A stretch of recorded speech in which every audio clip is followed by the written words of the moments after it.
अगली सुबह दोनों भाई महल के बाहर एक मीठे बताशे बेचने वाले व्यापारी के रूप में खड़े होते हैं। आओ बच्चों, मीठे बताशे खाओ, शहद में डूबे हुए, एकदम खास, राजमहल के शहजादे के लिए बनाए हैं। कुछ ही देर में महल के बगीचे में घूम रहे 5 वर्षीय राजकुमार अर्जुन का ध्यान उनकी ओर चला गया। तभी राजकुमार वहां जाता है। वाह, बतासे मुझे बहुत पसंद है। तो फिर लीजिए राजकुमारी जी, खास आपके लिए शहद में बने बताशे। एक बार खाओगे हमेशा याद करोगे। राजकुमार ने खुशी खुशी बताशा अपने छोटे छोटे हाथों से उठाया और खाने लगा। जैसे ही राजकुमार ने बताशे चबाए, वैसे ही वो बेहोश होकर जमीन पर गिर पड़ा। तभी जल्दी से पवन और नटवर ने राजकुमार को अपनी बाहों में संभाल लिया और उस रहस्यमयी गुफा की ओर चल दिए। कुछ देर बाद वो दोनों राजकुमार अर्जुन को लेकर खंडहर वाली गुफा में पहुंच जाते हैं। मुझे तुम पर पूरा यकीन था कि तुम दोनों मेरा काम जरूर करोगे। हमने तुम्हारा काम कर दिया, अब हमें हमारा इनाम दो, हमें सोने का कुआं दिखाओ। काला घोड़ा ठहर कर मुस्कुराया। फिर उसने अपनी रहस्यमय शक्तियों से एक नीलम का टुकड़ा निकाला जो चांदनी में हल्का पीला चमक रहा था। यह कोई साधारण नीलम नहीं है। जब तुम इसे अपने हाथ में पकड़ोगे तो यह तुम्हें सही रास्ता दिखाएगा। पवन और नटवर ने जल्दी से नीलम का टुकड़ा लिया और रहस्यमयी काले घोड़े को छोड़कर आगे बढ़े। जैसे ही उन्होंने नीलम को हाथ में लिया, उसके अंदर से हल्की रोशनी निकलने लगी और जमीन पर एक चमकदार रास्ता बनने लगा और वे उसी दिशा में बढ़ते गए।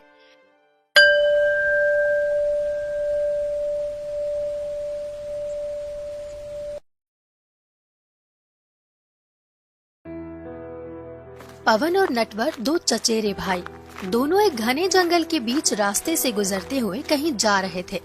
तभी उनके मन में एक तरकीब सूझती है।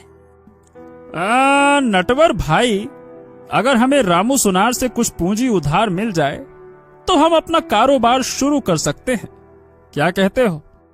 लेकिन पवन भाई, रामू सोनार इतनी आसानी से पैसे नहीं देगा, उसके नियम बहुत सख्त हैं। सुना है जिसने भी उनसे उधार लिया है वो कर चुकाने के चक्कर में बर्बाद ही हुआ है।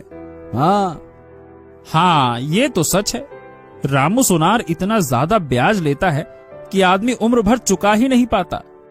दोनों सोच में पड़ गए कि आखिर धन कैसे जुटाया जाए। तभी नटवर के दिमाग में एक नई योजना आई। पवन, क्यों न हम रामू सोनार के बजाय जमींदार बलदेव ठाकुर के पास जाएं? सुना है वो सूद पर पैसे देते हैं और ब्याज भी रामू सोनार के मुकाबले कम लेते हैं, क्या कहते हो? हाँ, और वो समझदारी भी है। देखो नटवर, अगर हम उसे कोई बढ़िया योजना समझा दें तो शायद वो हमारे व्यापार में पैसे लगा दे, क्या कहते हो?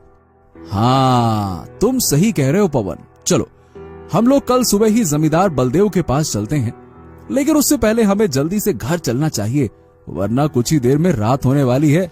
चलो।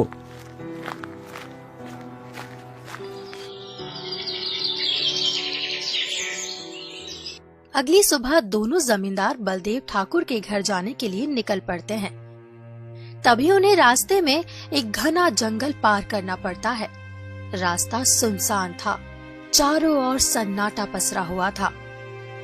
तभी उनकी नजर एक विशालकाय गुफा पर पड़ी जो दिखने में काफी डरावनी लग रही थी।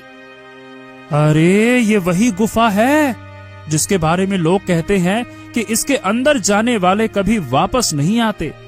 सुना है इस गुफा में कुछ रहस्यमयी शक्तियां रहती हैं। ओहो, हमें यहाँ से तुरंत निकल जाना चाहिए। सुना है जो भी इस गुफा में आया है वो या तो गायब हो गया या पागल होकर लौटा है। लेकिन तभी पवन की नजर फिर से गुफा पर पड़ी। रुको नटवर, रुको। अगर इस गुफा के अंदर कोई पुरानी कीमती चीज हुई तो क्या पता कोई छिपा हुआ खजाना हो। अरे, तू पागल हो गया है क्या? अमीर बनने के चक्कर में अपनी जान मत गवा। मुझे तो ये गुफा ही निगल जाने वाली लगती है। लेकिन पवन के कदम गुफा की ओर बढ़ चुके थे। अरे पवन, तुझे समझ में क्यों नहीं आ रहा? ये गुफा जितनी बाहर से रहस्यमयी दिखती है ना, बाप रे बाप, अंदर से उतनी ही खतरनाक होगी। देख लेना, कहीं ऐसा ना हो कि हम यहाँ फंस के रह जाएं। अरे भाई, तुझे किससे कहानियों पर ज्यादा भरोसा है या अपनी किस्मत पर?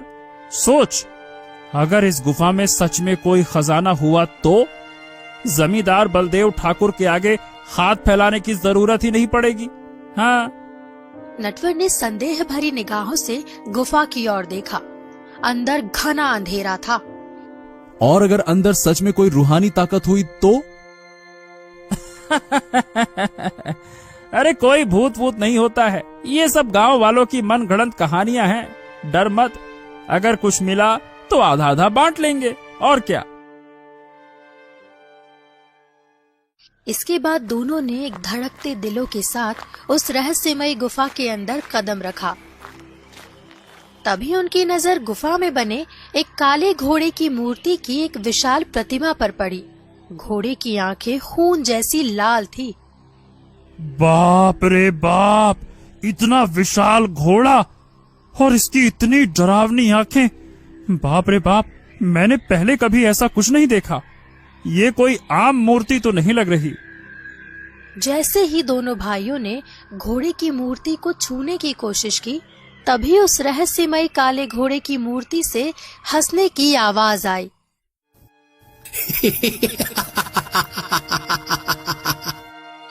उस रहस्यमयी काले घोड़े की हंसने की आवाज सुनकर पवन और नटवर दोनों डर से कांप उठे। डरो मत मेरे दोस्त, मैं जानता हूँ कि तुम लोग यहाँ क्यों आए हो।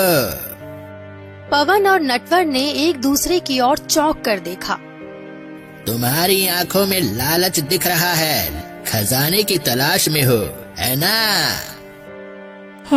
हाँ, हम उसी मकसद से यहाँ आए हैं। तो इसमें मैं तुम्हारी मदद कर सकता हूँ, लेकिन कुछ भी मुफ्त में नहीं मिलता।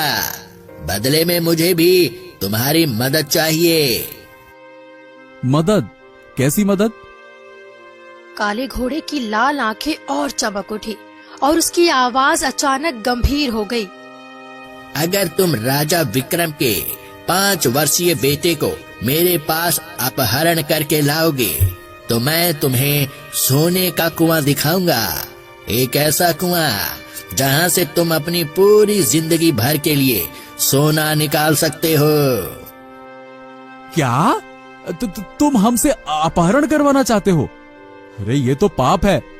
हम गरीब हैं, लेकिन इतने भी नहीं कि किसी को नुकसान पहुंचाएं। गरीब? गरीब वही होते हैं जो मौके का फायदा उठाना नहीं जानते। तुम्हें क्या लगता है राजा को तुम्हारी गरीबी की परवाह है? क्या उसने कभी तुम्हारी मदद की? पवन और नटवर एक दूसरे की ओर देखने लगे। उस रहस्यमय काले घोड़े की बातों में सच्चाई थी।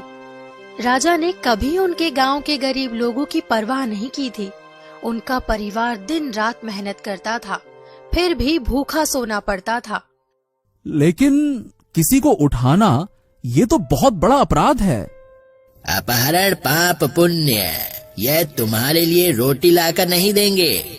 अगर तुम ये करोगे तो तुम दोनों इस गरीबी से हमेशा के लिए बाहर आ जाओगे। अपने बच्चों को अच्छी जिंदगी दे पाओगे।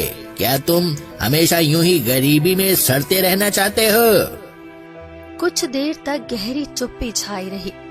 फिर पवन ने लंबी सांस ली और कहा, हाँ, ठीक है, हम तुम्हारा काम करेंगे। इसके बाद नटवर और पवन घर के लिए निकल पड़े।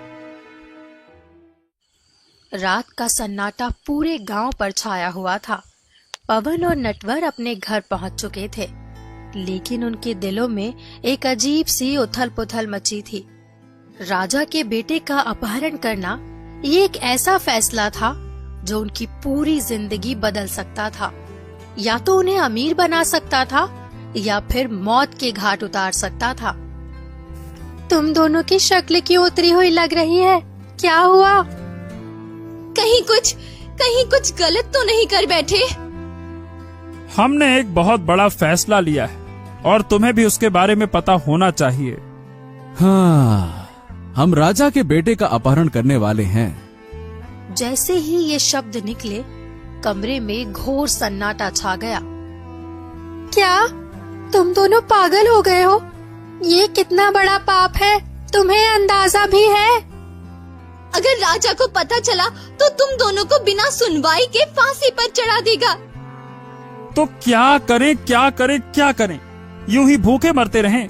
देखो रमा, मैंने और नटवर ने बहुत मेहनत की, बहुत संघर्ष किया, लेकिन हमें कुछ भी नहीं मिला। राजा को हमारी तकलीफों से कोई फर्क नहीं पड़ता। अगर हम राजा के बेटे को उस रहस्यमयी काले घोड़े के पास ले जाते हैं तो हमें सोने का कुआं मिलेगा ना, ये सोचो। और ये सोचो कि हमारी जिंदगी बदल जाएगी। लेकिन इसके लिए किसी का अपहरण, ये सरासर गलत है। जो भी बड़ा काम होता है उसमें जोखिम तो होता है। अगर डरते रहे तो हमेशा के लिए गरीब ही बने रहेंगे। लेकिन अगर तुम पकड़े गए तो? हाँ, अगर हम पकड़े गए तो हमारा अंत निश्चित है, लेकिन अगर सफल हो गए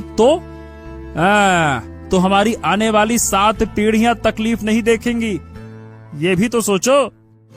आखिरकार दोनों भाइयों ने तय किया कि वे किसी भी कीमत पर सोने का कुआं हासिल करेंगे। अगली सुबह दोनों भाई महल के बाहर एक मीठे बताशे बेचने वाले व्यापारी के रूप में खड़े होते हैं। आओ बच्चों, मीठे बताशे खाओ, शहद में डूबे हुए, एकदम खास, राजमहल के शहजादे के लिए बनाए हैं। कुछ ही देर में महल के बगीचे में घूम रहे 5 वर्षीय राजकुमार अर्जुन का ध्यान उनकी ओर चला गया। तभी राजकुमार वहां जाता है। वाह, बतासे मुझे बहुत पसंद है। तो फिर लीजिए राजकुमारी जी, खास आपके लिए शहद में बने बताशे। एक बार खाओगे हमेशा याद करोगे। राजकुमार ने खुशी खुशी बताशा अपने छोटे छोटे हाथों से उठाया और खाने लगा। जैसे ही राजकुमार ने बताशे चबाए, वैसे ही वो बेहोश होकर जमीन पर गिर पड़ा। तभी जल्दी से पवन और नटवर ने राजकुमार को अपनी बाहों में संभाल लिया और उस रहस्यमयी गुफा की ओर चल दिए। कुछ देर बाद वो दोनों राजकुमार अर्जुन को लेकर खंडहर वाली गुफा में पहुंच जाते हैं। मुझे तुम पर पूरा यकीन था कि तुम दोनों मेरा काम जरूर करोगे। हमने तुम्हारा काम कर दिया, अब हमें हमारा इनाम दो, हमें सोने का कुआं दिखाओ। काला घोड़ा ठहर कर मुस्कुराया। फिर उसने अपनी रहस्यमय शक्तियों से एक नीलम का टुकड़ा निकाला जो चांदनी में हल्का पीला चमक रहा था। यह कोई साधारण नीलम नहीं है। जब तुम इसे अपने हाथ में पकड़ोगे तो यह तुम्हें सही रास्ता दिखाएगा। पवन और नटवर ने जल्दी से नीलम का टुकड़ा लिया और रहस्यमय काले घोड़े को छोड़कर आगे बढ़े। जैसे ही उन्होंने नीलम को हाथ में लिया, उसके अंदर से हल्की रोशनी निकलने लगी और जमीन पर एक चमकदार रास्ता बनने लगा और वे उसी दिशा में बढ़ते गए। कुछ ही देर में वे एक विशाल रहस्यमय कुएं के पास पहुंच गए। अरे वाह, ये तो सच में सोने का कुआं है। हाँ, अरे भाई, हम अमीर बन गए नटवर, अमीर बन गए। अब हमारी गरीबी हमेशा के लिए खत्म हो गई। दोनों ने जल्दी जल्दी अपनी झोलियों में जितना हो सकता था सोना भर लिया और घर के लिए चल पड़े।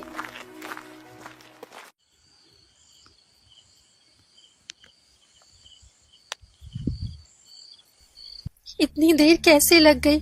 मुझे तो डर लग रहा था कि कहीं कोई अनहोनी ना हो गई हो। अरे शुभ शुभ बोल भाई, अब से हम राजा महाराजाओं की तरह रहेंगे। भगवान की कृपा से हमारे भाग्य खुल गए, हम तो अमीर हो गए। इतना सारा पैसा। अब हमें किसी से भीख नहीं मांगनी पड़ेगी, अब तो सोने के रथ में बैठकर चलेंगे। अगली सुबह जब पवन और नटवर की आंखें खुली तो उन्होंने देखा कि घर अजीब तरह से खाली लग रहा था। चारों ओर नजर घुमाई, लेकिन ना उनकी पत्नियां थी और ना ही वो सोना। नटवर, अरे नटवर, सोना कहाँ गया? और हमारी पत्नियां कहाँ हैं? अरे ये क्या हो गया? क्या कोई लूट कर ले गया क्या? हाँ, नहीं, ये कैसे हो गया? हमने अपनी जान जोखिम में डालकर सोना हासिल किया और ये अचानक गायब कहाँ हो गया? हाँ, कहीं हमारी पत्नियां हमें धोखा देकर भाग तो नहीं गईं? तभी अचानक उनके सामने एक रहस्यमय स्त्री प्रकट हुई। वो रहस्यमय स्त्री और कोई नहीं बल्कि वो खंडहर गुफा में जो काले घोड़े के रूप में थी, वो अब एक जीवित स्त्री बन चुकी थी। तुम दोनों कितने मूर्ख हो। तुम्हारी लालच ने मुझे कैद से मुक्त कर दिया। सदियों से मैं पत्थर की मूर्ति में बंद थी और अब मैं आजाद हूँ। ओ, तुमने हमें धोखा दिया। हमारी पत्नियां कहाँ हैं? बताओ, क्या किया तुमने उनके साथ? तुम्हारी पत्नियां? ओह, वो तो अब एक ऐसी जगह है जहाँ से वे कभी लौट कर नहीं आ पाएंगी। अरे हमसे ये छल क्यों किया? क्यों? जिस सोने के पीछे तुम भाग रहे थे वह मेरे श्राप का हिस्सा था। वह सोना नहीं, तुम्हारे विनाश का द्वार था और तुमने उसे खोल दिया। इतना कहने के बाद रहस्यमयी औरत वहाँ से गायब हो गई। उधर राजा विक्रम अपने सिंहासन पर बैठे दरबार की सामान्य गतिविधियों में व्यस्त थे कि तभी एक सैनिक हांफते हुए अंदर आया। महाराज, भयंकर अनहोनी हो गई है। राजकुमार का अपहरण हो गया है। क्या? किसने किया ऐसा दुस्साहस? सैनिक ने सिर झुका लिया। वो डर से कांप रहा था। तभी राजा के गुरु विशिष्ट ऋषि ने अपनी आंखें बंद की और दिव्य दृष्टि का उपयोग किया। कुछ ही क्षणों में उन्होंने सब देख लिया। महाराज, यह कार्य दो गरीब व्यक्तियों ने किया है। उनका नाम नटवर और पवन है, लेकिन यह केवल एक साधारण अपहरण नहीं है। वे जिस खंडहर वाले गुफा में गए हैं वह शापित है। राजा विक्रम बिना देर किए सैनिकों के साथ गुफा की तरफ चल पड़े। जैसे ही वो गुफा के द्वार पर पहुंचे, तभी अचानक से राजा के सामने वो रहस्यमय स्त्री तलवार लेकर खड़ी हो गई। आज तेरा अंत होगा।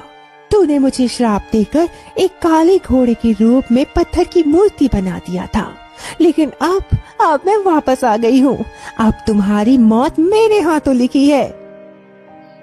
तभी राजा ने अपनी तलवार से उस दुष्ट रानी के ऊपर हमला कर दिया, लेकिन दुष्ट रानी अचानक गायब हो गई और तलवार के वार से बच गई।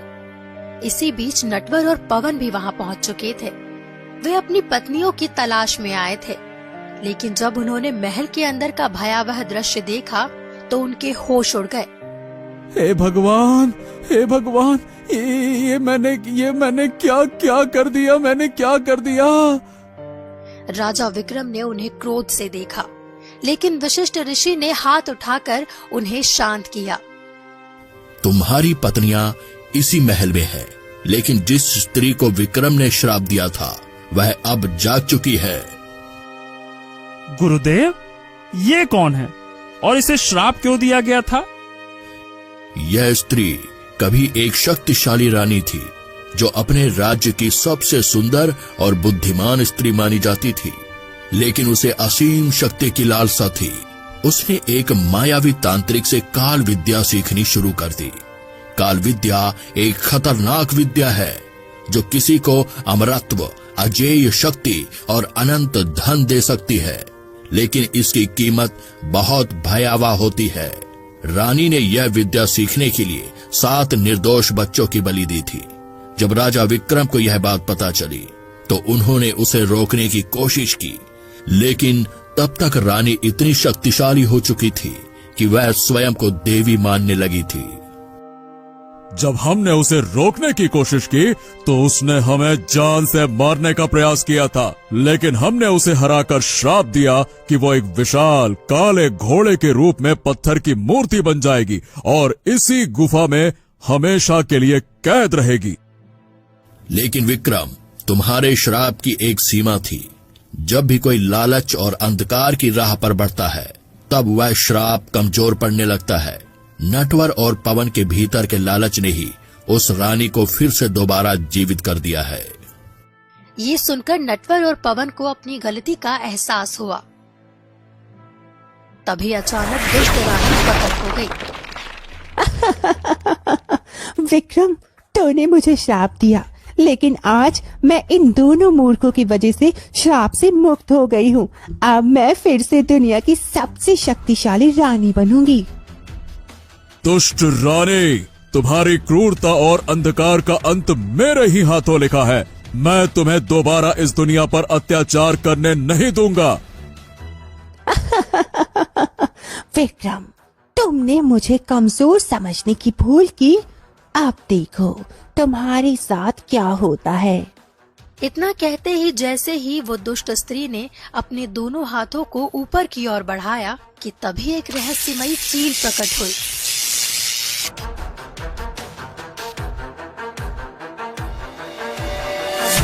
ओ, ये कैसे हो सकता है? मैं इसे मार क्यों नहीं पा रहा हूँ? विक्रम, तेरा कोई अस्त्र अब मुझे रहस्यमय चील को नहीं मार सकता। मैं अब आजाद हूँ।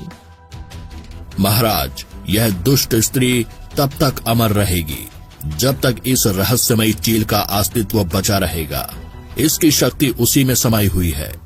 यदि इसे समाप्त कर दिया जाए तो उस चील का अंत तो होगा ही, साथ साथ दुष्ट रानी हमेशा के लिए नष्ट हो जाएगी। तलवार से इस दुष्ट चील के अस्तित्व को काटकर अलग कर दीजिए, तभी इस अंधकार का अंत संभव होगा। नहीं, ऐसा मत करना। मैं अब किसी को भी परेशान नहीं करूंगी। मैं अपनी शक्ति का गलत उपयोग नहीं कर पाऊंगी। कृपया कृपया मुझे छोड़ दो।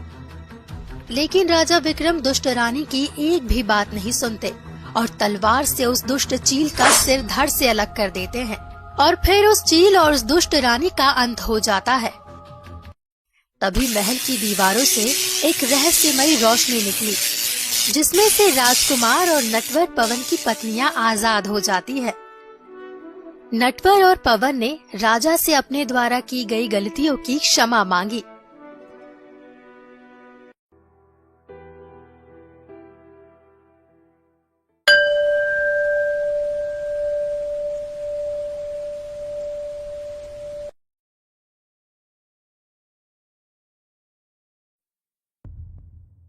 गहरी रात का सन्नाटा। बाहर चांदनी बिखरी थी, लेकिन अंदर एक बड़े आलीशान घर के भीतर चीख पुकार मची थी। सोनार के क्रोध से पूरा घर कांप रहा था। सोनार गुस्से से चिल्लाते हुए मेज पर जोर से मुक्का मारता है। अरे कमला, तूने फिर से मेरे साथ धोखा किया। मैंने तुझसे साफ साफ कह दिया था कि मुझे सिर्फ और सिर्फ बेटा चाहिए, बेटा बेटा बेटा। कमला, जो बिस्तर पर कमजोर पड़ी थी, अपनी गोद में नवजात जुड़वा बच्चियों को देख रही थी। उसकी आंखों में आंसू थे, लेकिन उनमें ममता भी थी। वो कांपती हुई आवाज में बोली, जी, ये तो भगवान की देन है। मैं इसे कुछ नहीं कर सकती। हमारी बच्चियां कितनी मासूम हैं, इन्हें देखो तो सही। सोनार की आंखों में सिर्फ नफरत थी। उसने गुस्से में पास रखी कीमती सोने की मूर्ति उठाई और उसे जमीन पर पटक दिया। धड़ाम आवाज पूरे घर में गूंज उठी। अरे क्या भगवान की देन! धिक्कार है ऐसी देन पर।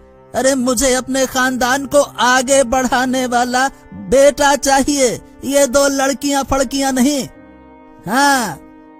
कमला सहम गई।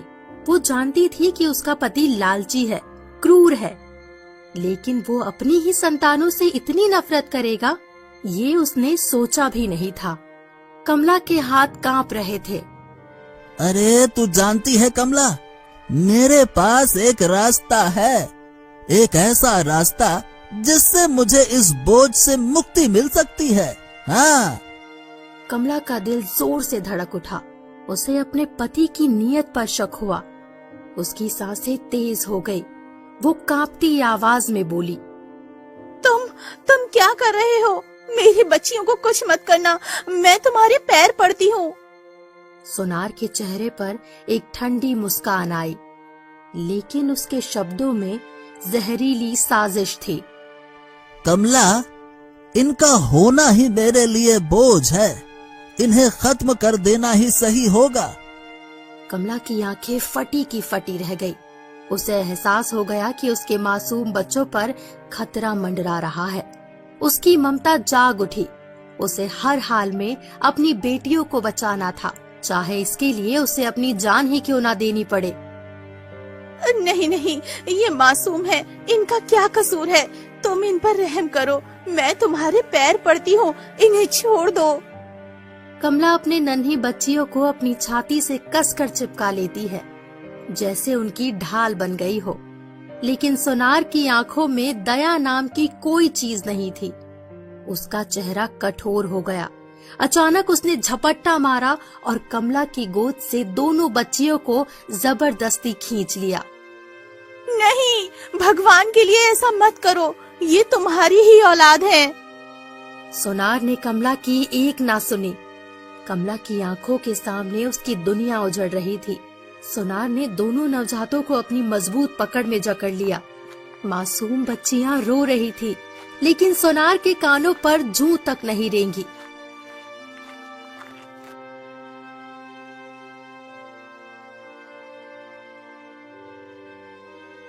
रात घनी हो चुकी थी।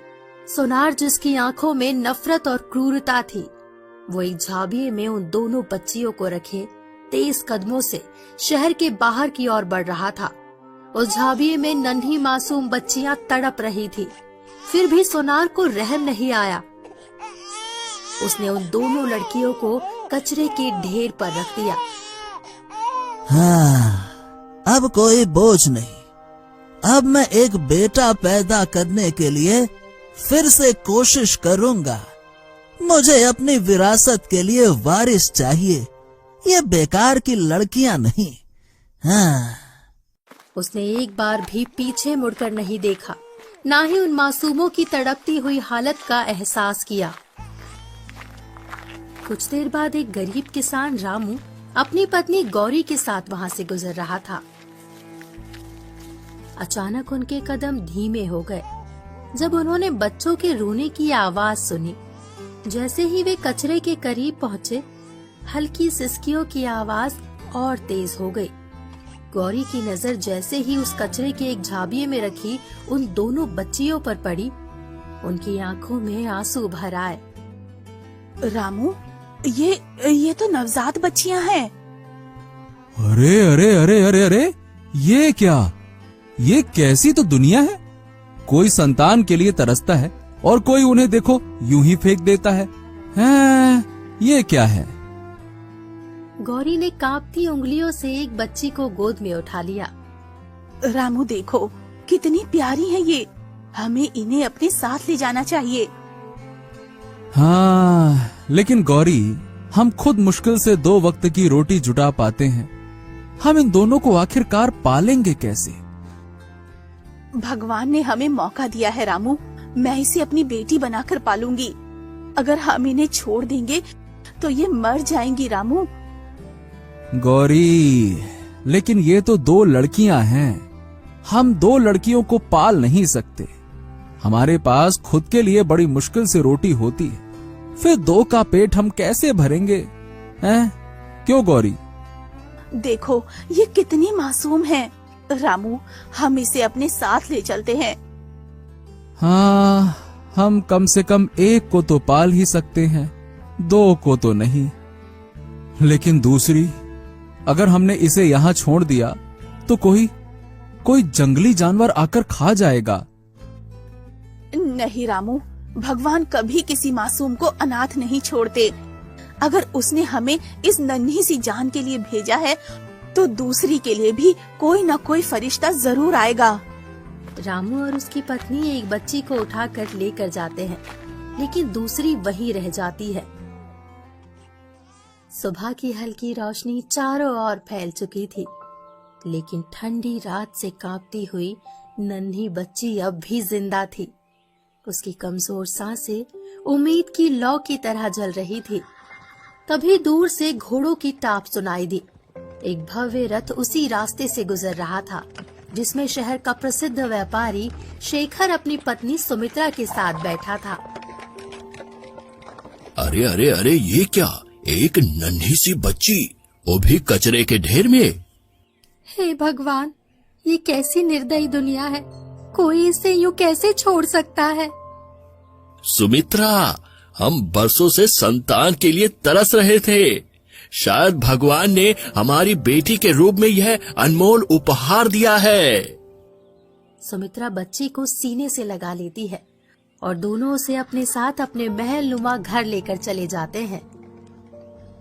समय बीतने के साथ दोनों मासूम बच्चियां अलग अलग दुनियाओं में बड़ी हुई। राधा, जिसे गरीब किसान रामू और गौरी ने अपनाया, संस्कारी, मेहनती और पढ़ाई में होशियार थी, जो बड़े सपने देखती थी। वहीं दूसरी ओर प्रीति, जिसे अमीर व्यापारी शेखर और सुमित्रा ने गोद लिया, ऐशो आराम में पली बड़ी थी, लेकिन उसके स्वभाव में घमंड और क्रूरता थी। वो हमेशा जीतना चाहती थी, हर चीज अपने हिसाब से चाहती थी। एक दिन प्रीति अपने पिता से कहती है, पापा, मुझे घर के कामों के लिए एक नौकरानी चाहिए। मुझे ये छोटे मोटे काम नहीं करने। पर बेटा, तुम्हें कौन से बड़े बड़े काम करने पड़ रहे हैं? पापा, बर्तन धोना, कपड़े संभालना, ये सब मुझसे नहीं होता। मुझे अपनी देखभाल के लिए कोई चाहिए। शेखर कुछ देर सोचते हैं, फिर गंभीर स्वर में जवाब देते हैं, ठीक है, मैं देखता हूँ। अगली सुबह शेखर गांव में घूमते हुए एक घर के बाहर राधा को देखता है, जो बड़ी लगन से बर्तन धो रही होती है। उसकी सादगी और मेहनत देखकर शेखर प्रभावित हो जाता है। अरे अरे अरे, इस लड़की को तो देखो, यह लड़की कितनी मेहनती है। ऐसे लोग बहुत कम ही मिलते हैं। शेखर पास से गुजरते हुए एक गांव वाले से पूछता है, ये लड़की कौन है? यहाँ काम क्यों कर रही है? साहब, ये राधा है। बहुत ही गरीब घर से है, लेकिन मेहनती बहुत है। अपने माँ बाप का हाथ बटाने के लिए यहाँ काम करती है। क्या तुम इसके घर का पता जानते हो? हाँ साहब, इसके पिता रामू का घर पास ही की बस्ती में है। छोटा सा घर है, लेकिन इज्जतदार लोग हैं। शेखर रामू के घर पहुंचता है। रामू एक टूटी फूटी झोपड़ी के बाहर ही खड़ा होता है। रामू भाई, मैं शेखर हूँ, शहर का व्यापारी। मैं आपकी बेटी को अपने घर काम पर रखना चाहता हूँ।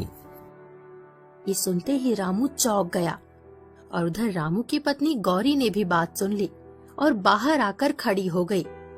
मेरी बेटी? साहब, वो तो बहुत छोटी है, इतनी दूर शहर कैसे भेज सकता हूँ उसको? गौरी भी चिंतित होकर बोल पड़ी। हाँ साहब, राधा बहुत भोली है। वो तो गांव से बाहर कभी गई ही नहीं, वहाँ कैसे रहेगी? शेखर ने उनकी चिंता समझी और नरम स्वर में बोला, आप चिंता मत करो, मैं उसे अपनी बेटी की तरह ही रखूंगा। उसे अच्छे कपड़े, अच्छा खाना मिलेगा, और अगर वह मेहनत करेगी तो मैं उसकी शादी भी अच्छे घर में करवा दूंगा। रामू और गौरी एक दूसरे की तरफ देखने लगे। गरीबी की मार ने उन्हें झुका दिया था। वे जानते थे कि राधा का भविष्य गांव में रहकर मुश्किलों से भरा होगा, लेकिन क्या किसी पर इतना भरोसा किया जा सकता है? साहब, हम गरीब लोग हैं, हमें धोखा बहुत मिला है। कैसे यकीन करें कि हमारी बेटी वहाँ खुश रहेगी? शेखर ने मुस्कुराते हुए रामू से कहा, अरे रामू भाई, मैं व्यापारी हूँ, पर इंसानियत मेरे लिए सबसे बड़ी चीज है। आपकी बेटी मेहनती है, और ऐसी लड़कियाँ कहीं भी जाए उनका भविष्य उज्जवल ही होता है। मैं वादा करता हूँ कि राधा का पूरा ख्याल रखूंगा। गौरी की आंखों में आंसू आ गए। उसे समझ नहीं आ रहा था कि वो अपनी बेटी को इतनी दूर भेजे या नहीं, लेकिन जब उसने रामू की आंखों में सहमति देखी तो उसने भी सिर झुका लिया। हाँ, अगर ये राधा की भलाई के लिए है तो हमें मान लेना चाहिए। रामू ने गहरी सांस ली और शेखर की ओर देखते हुए सिर हिला दिया। हाँ ठीक है साहब, लेकिन बस एक वादा करें, हमारी बेटी को कभी पराया मत समझिएगा। राधा मेरी भी बेटी है, आप बेफिक्र रहिए। तभी राधा भी वहाँ आ जाती है और सारी बातें सुन लेती है। राधा बेटी, तैयार हो जाओ, तुम्हारा नया घर तुम्हारा इंतजार कर रहा है, वहाँ तुम्हें अच्छा जीवन मिलेगा। राधा की आंखें भर आती है। माँ, बाबा, मैं आप दोनों को बहुत याद करूंगी। बेटी, खुद को संभालना, अच्छे से रहना। हमेशा हमेशा ईमानदारी से काम करना बेटी, है ना बेटा? ईमानदारी से। अब राधा अपने माँ पिता को गले लगाकर रोती है और व्यापारी शेखर के साथ चली जाती है। राधा अब व्यापारी के घर आ जाती है और ईमानदारी से काम करती है। शेखर की पत्नी सुमित्रा, जो पहले संकोच में थी, अब राधा को बेटी की तरह मानने लगी थी। राधा, तुमने पूरे घर की रौनक बढ़ा दी है। तुम्हारी मेहनत और लगन काबिले तारीफ है। ये सब आपका आशीर्वाद है माँ जी। मुझे जो काम दिया जाता है मैं उसे पूरी ईमानदारी से करना चाहती हूँ। इसी बीच प्रीति वहाँ पहुँचती है और अपनी माँ को राधा की तारीफ करते हुए सुनती है। उसके चेहरे का रंग बदल जाता है और उसका खून खौल उठता है। बेटा देखो, राधा से कुछ सीखो। घर का काम करना कोई छोटी बात नहीं होती। कल को तुम्हारी शादी हो जाएगी, तब क्या करोगी? अपने पिता की बात सुनकर प्रीति को जैसे बिजली का झटका लगता है। उसकी आंखें क्रोध से और लाल हो जाती है। मुझे आज तक मम्मी पापा से ऐसी बातें कभी नहीं सुननी पड़ी। ये लड़की कौन होती है मुझसे अच्छी बनने वाली? ये मेरे घर में आई और अब मेरे ही माता पिता मुझे इससे सीखने को कह रहे हैं। नहीं, इसे यहाँ ज्यादा दिन नहीं टिकने दूंगी। प्रीति धीरे धीरे राधा के खिलाफ साजिश रचने लगती है और एक रात प्रीति चालाकी से राधा को छत पर बुलाती है। राधा, तुमने कभी इतनी ऊंचाई से शहर को देखा है? नहीं दीदी, कभी ध्यान से नहीं देखा। आओ ना, जरा करीब आओ। देखो, वहाँ दूर तक रोशनी कितनी सुंदर लग रही है, जैसे कोई सुनहरी दुनिया हो। सच में दीदी, ये तो जादू जैसा लग रहा है। हवा और तेज हो जाती है।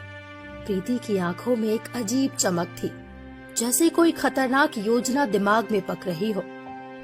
कभी सोचा है, अगर कोई यहाँ से नीचे गिर जाए तो क्या होगा? अरे दीदी, कैसी बातें कर रही हो? नीचे गिरना मतलब सीधा मौत। अच्छा, सीधा मौत। राधा जब तक कुछ समझ पाती, इससे पहले प्रीति अचानक उसे धक्का दे देती है।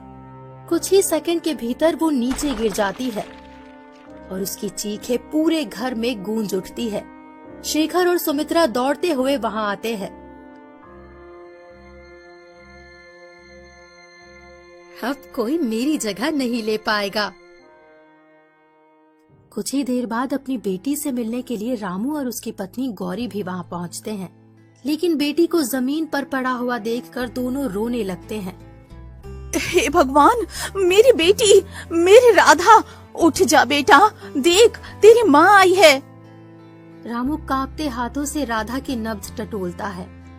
कोई हलचल नहीं। उसकी आंखें लाल हो जाती है, चेहरा पत्थर जैसा सख्त हो जाता है। फिर अचानक वो जोर से चिल्ला उठता है, हे भगवान, हे भगवान, ये तूने क्या कर दिया? बड़ी मुश्किल से तो एक हमें बेटी मिली थी। ये बात सुनकर शेखर चौंक जाता है। उसकी आंखों में एक अजीब सी बेचैनी दौड़ जाती है वो धीरे धीरे रामू के पास आता है। तुमने क्या कहा रामू भाई? बड़ी मुश्किल से मिली थी मतलब? रामू की आंखों से आंसू बह रहे थे, लेकिन उसकी आवाज में गहरा दर्द था। वो कांपते हुए बोलता है, हाँ मालिक, बरसों पहले जब मैं और मेरी पत्नी घर लौट रहे थे तो एक सुनसान जगह में कचरे के ढेर से 2 नवजात बच्ची की रोने की आवाज सुनी थी। जब देखा तो 2 छोटी सी जान ठंड से कांप रही थी। मैंने उसमें से एक लड़की को उठा लिया और अपने घर ले गया। शेखर का दिमाग झंझना उठता है, उसकी सांसें तेज हो जाती है, उसकी आंखों में बीते दिनों की यादें दौड़ने लगती है। नहीं नहीं नहीं, ये कैसे हो सकता है? उस दिन मैं भी उसी रास्ते से गुजरा था और मैंने भी एक बच्ची को देखा था। भीड़ में खामोशी छा जाती है। हर कोई शेखर की ओर देखने लगता है।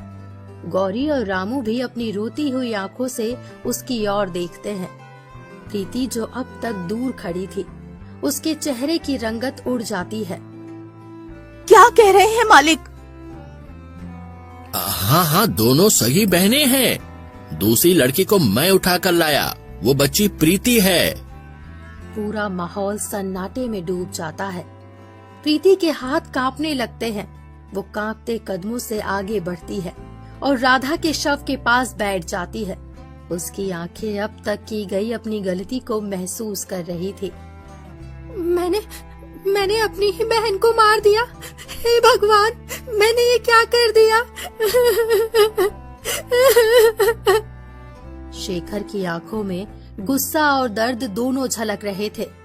उसकी बेटी ऐसी घिनौनी हरकत करेगी, उसने कभी सपने में भी नहीं सोचा था। तूने मेरी उम्मीदों को तोड़ा है प्रीति। मैं तुझे हमेशा सही गलत का पाठ पढ़ाता रहा और तूने अपनी ही बहन को मार डाला। क्या मैंने तुझे यही सिखाया था? प्रीति का सिर शर्म से झुक गया, उसके हाथ कांपने लगे थे। पापा, मुझे माफ कर दो। मुझसे बहुत बड़ी गलती हो गई। मैंने अपनी ही बहन को मार डाला। मैंने अपनी ही सगी बहन को। हे भगवान, मैंने ये क्या कर दिया? क्या मैंने तुझे यही सिखाया था? तू इतनी खुदगर्ज कैसे हो गई? प्रीति ने कांपते हुए सिर उठाया। चेहरा डर और पछतावे से भरा हुआ था। पापा, मुझे नहीं पता था कि वो मेरी सगी बहन है।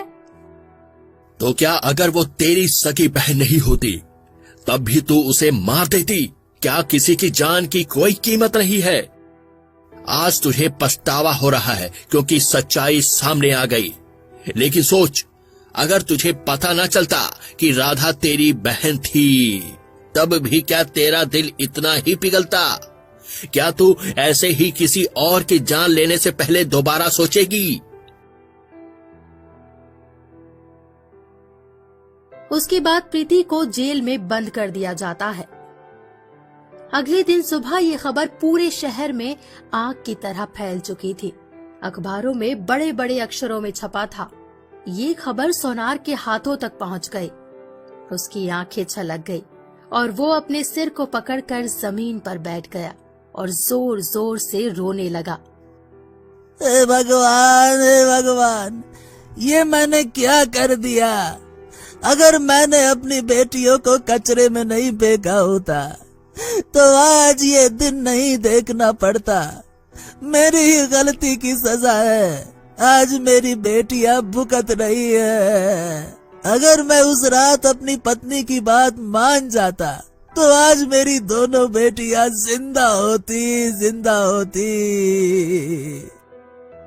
कमला, उसकी पत्नी, दरवाजे पर खड़ी ये सब सुन रही होती है। उसकी आंखें लाल थी, दर्द से भरी हुई। वो आगे बढ़ती है और सोनार के सामने खड़ी हो जाती है। मैंने कहा था ना, बेटी और बेटे में कोई फर्क नहीं होता, लेकिन तुमने नहीं सुना और देखो, तुम्हारी एक गलती ने हमारी दोनों बेटियों की जिंदगी तबाह कर दी। सोनार सिर झुका लेता है। शब्द उसके गले में अटक जाते हैं। उसकी आंखों में अफसोस, गलती और शर्मिंदगी तैर रही थी। वो चाहता था कि समय वापस लौट आए, लेकिन अब कुछ नहीं बदला जा सकता था। कमला फूट फूट कर रोने लगती है। सोनार भी खुद को रोक नहीं पाता। वहीं दूर जेल के अंधेरे कमरे में प्रीति अपनी किस्मत को कोस रही थी।